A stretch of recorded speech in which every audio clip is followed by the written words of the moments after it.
The Karizma R is a perfect combination of reliability and performance. Its single-cylinder engine produces 17 bhp of power and 18.35 Nm of torque. We are joined by Phanikar, who has clocked more than 80,000 kilometers on his machine. He has been to destinations like Ladakh, Zanskar, Spiti, Uttarakhand, Rajasthan, Gujarat, Maharashtra and almost whole of South India. Hello Phanikar, it's a pleasure to have you here with us today. Good morning, Auntie. It's a pleasure to meet you. So Phanikar, with your long-term ownership experience, could you please tell us about the performance of this bike? Well, this is basically a toned-down version of the Honda 230F, which was a very reliable bike of those times. And this is basically a single-cylinder 4-stroke engine, which is air-cooled.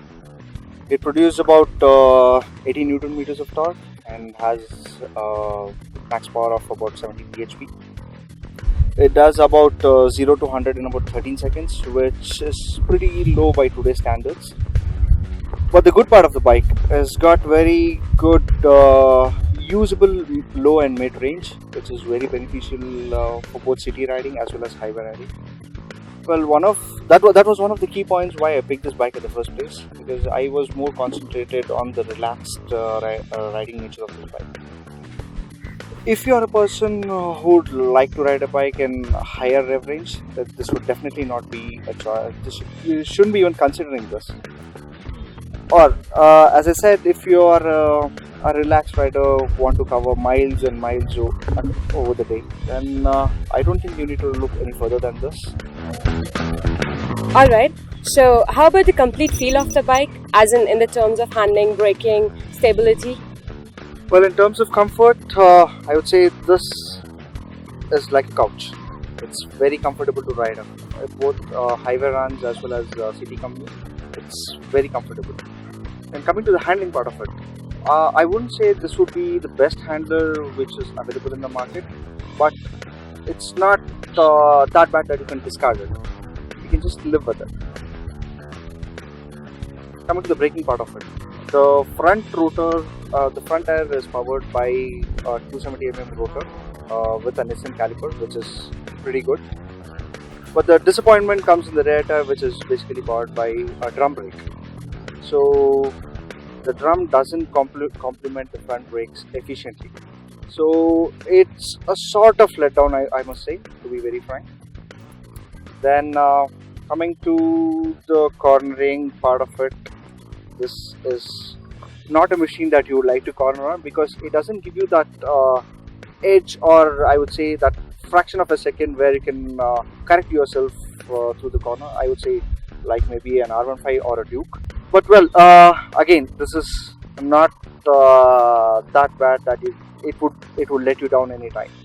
Okay, so jumping to the next question, what about the maintenance of the bike? Is it easy on the pocket? Until unless you don't break any of these panels, it is very easy in the pocket. I hardly remember any time that I have paid more than $1,000 on a regular service. So I would say it's very value for money when it comes to maintenance. And coming to the quality of the parts that are there in the bike, it hardly breaks down.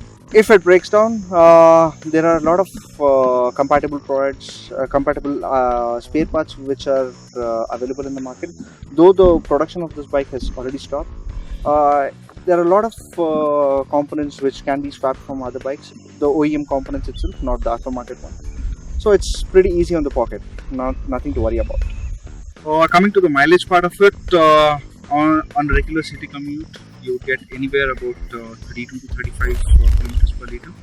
On highway runs, if you are a bit sane on the throttle, you can take it up to 35 to 38 also. So Phanikar, do you say that this bike is perfect in every manner, or do you have any recommended modifications or changes? Well, there are few modifications which I would like to suggest. First thing being the headlamps. The stock headlamps are not satisfactory at all. The best part about this bike is the electrical components are of pretty good quality. So even if you're trying to upgrade your headlamps or something, you don't have to worry. It's just plug and play. That's one thing. Then the second part being the tires. Availability of good tires is a concern of late. So if you're able to source it, I would definitely recommend a tire change. Then Apart from that, I would say a USB charger or something, because nowadays most of these electronic gadgets needs to be charged quite often when you're touring or something. So I would like to suggest that one. Apart from that, I don't think you would actually require any modifications. Thank you so much, Phanikar, for sharing your experience with our viewers. Thank you, Ati, for giving me the opportunity to share my experiences with us. Thank you. So guys, that's the Karizma R for you all. We hope you like this video. Please do share your comments below.